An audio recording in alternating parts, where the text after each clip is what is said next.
Bom, amigos, hoje eu fui na praia, voltei para casa, tomei um banho e dentro do banho fiquei conversando comigo mesmo algumas coisas interessantes faz parte dos meus estudos políticos e que eu quero compartilhar com vocês. E que também compartilho com meus alunos.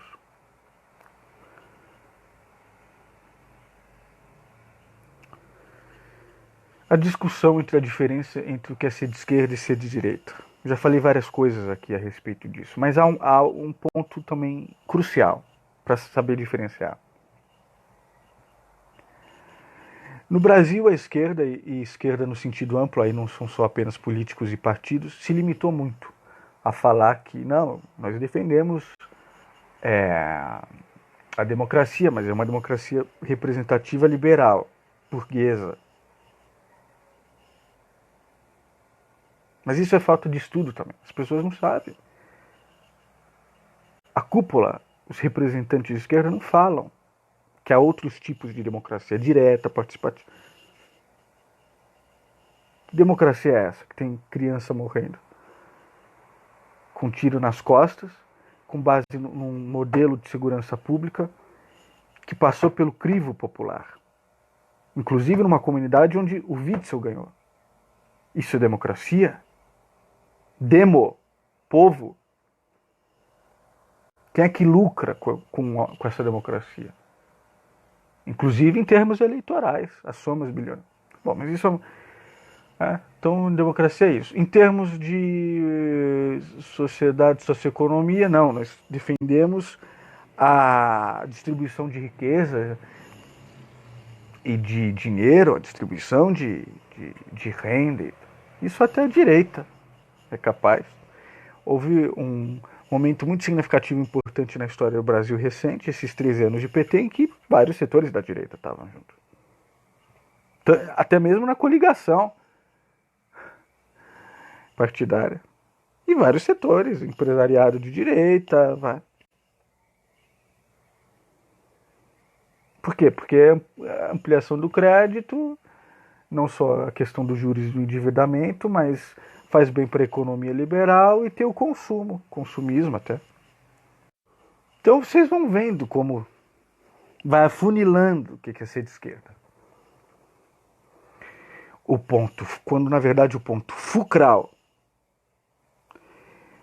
o calcanhar de Aquiles, que faz até gente que se diz de esquerda, até mesmo gente que se diz socialista muitas vezes, tremerem na base, é você tocar na questão da propriedade. Pega alguém que se diz de esquerda, vamos conversar sobre várias coisas de esquerda, ela vai dizer essas coisas. Democracia, sem falar que é liberal, sem propor outro tipo de democracia, mas se você fala, ela gosta, se apaixona por isso.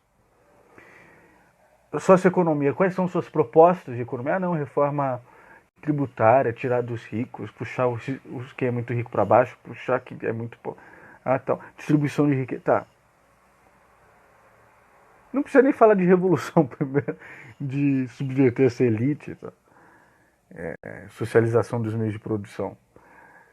Também aí muitas vezes a pessoa pode até aceitar. Mas toca no ponto fulcral, que é a questão da propriedade privada. E aí faz um apanhado de história. Agora, antes era propriedade rural. Veio a Revolução Burguesa, acabou com a aristocracia, veio a Revolução, veio a propriedade privada. Toda a revolução altera 3 coisas. Eu já vou chegar nessas 3 coisas. A esquerda é tão tapada que só pensa em poder e Estado. Isso não é nada, perto das outras 2 coisas. Bom, toca na questão da propriedade privada. Bom, ser de esquerda é lato sensu ser reformista. Não param de me ligar. Ser de esquerda é lato sensu ser reformista. Ser marxista é ser revolucionário. Ser socialista e comunista é ser revolucionário, meu bem. Então você tem que alterar essas 3 coisas. E uma delas é a propriedade. Nós pensamos em propriedade pessoal e propriedade coletiva. Fala isso. Nós queremos abolir a propriedade privada. A pessoa treme, sua frio, meu Deus do céu. Aquele que era de esquerda, esquerdista é um termo pejorativo que lembra até o esquerdismo do Lenin. Mas aquele que se dizia de esquerda, vira um conservador na hora quando você fala essas coisas. Este é o ponto fulcral, a questão da propriedade que tem que ser alterada. há o poder e o Estado, que deve perecer. Os anarquistas querem destruir simplesmente o Estado. Não. Há um processo em que o Estado tem que perecer. Precisa passar pela ditadura do proletariado, onde todo o aparato repressivo do Estado fica do lado do povo, dos estudantes, contra os conservadores neoliberais. E esse Estado deve perecer. Não é simplesmente destruir, ser antipolítico e revoltadinho, mimado.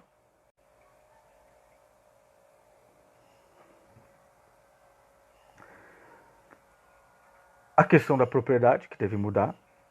E aí a pessoa sofre, mas se você começa a ensinar ela o que é propriedade pessoal, o que é propriedade coletiva, e como que é a propriedade privada e por que ela deve ser abolida, a pessoa vai entendendo e pode até se apaixonar.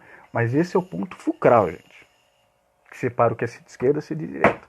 Enquanto você fala de distribuição de riqueza e renda e a propriedade privada está ali se perpetuando, empresários à direita que defendem a propriedade privada podem até querer. Não, sim, realmente, direitos sociais aqui e ali, distribuição de riqueza. Isso não é nada, porra, em termos históricos. Isso é um passinho só. E defende a propriedade privada. E se você começa a tocar nisso? É aí que está o ponto focal da diferença entre querer ser de esquerda e ser de direita. Em termos deleuzianos, ser de direita é pensar primeiro uma ideia de eu, família, minha casa e tal, e o resto vem depois. Ser de esquerda não, é o contrário, você começa pela linha do globo, depois vem os países, o país e tal. Ser de esquerda é pensar que os problemas que estão longe de você estão, na verdade, mais próximos, na Amazônia, por exemplo. Estão mais próximos do que os problemas da sua famíliazinha, do seu bairro. Isso é ser de esquerda. Então toca na propriedade privada. Toca na questão. Esse eu, que na verdade não é um eu ontológico da direita. É um eu, é uma noção de eu burguesa, uma noção de classe, na verdade. É o eu classe, né? Com os privilégios que precisam ser perpetuados. Tá? Tem isso. E a questão da sociabilidade, que na verdade é a questão mais ampla, onde está a propriedade privada, onde está o mundo da mercadoria, onde está a questão do consumismo, onde está a própria propriedade privada, essa sociabilidade capitalística em que nós vivemos, que precisa ser alterada. E não basta só tomar o poder do Estado para isso. Não basta eleger um metalúrgico, um negro, uma mulher.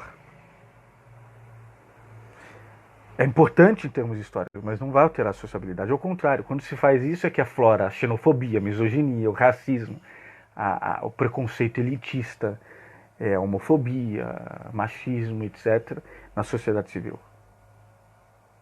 É preciso alterar essa sociabilidade. E a única forma de alterar a sociabilidade na qual nós nos encontramos é através de medidas, causas, pautas, princípios e lutas anticapitalistas. Não há outro. É anticapitalista. A sociabilidade é capitalista. Então é nisso que está. A sociabilidade, a propriedade privada, o mundo da mercadoria, a concentração de poder e riqueza, essa sociabilidade da exploração do trabalho, do escravismo do salário, do escravismo puro, simplesmente. E terceiro, os meios de produção, que aí é a tomada ou socialização dos meios de produção. Então são essas três coisas que fazem, que são o alvo de quem é socialista comunista, de quem é revolucionário. Se você só considera uma coisa, é pouco. Você tem que considerar essas três coisas como uma revolução que altere elas na história. Eu falei que antes da propriedade privada, né, do mundo moderno, do capitalismo, antes da Revolução Burguesa, era propriedade rural. Desculpa não, eu não tenho culpa cristã. Mas sonoramente eu errei, né? Na verdade era propriedade feudal. Havia o feudalismo, o mundo feudal, a aristocracia, e passou para a burguesia. Inclusive é ela que funda o Estado moderno e todo o seu aparato para proteger, entre outras coisas, a propriedade privada.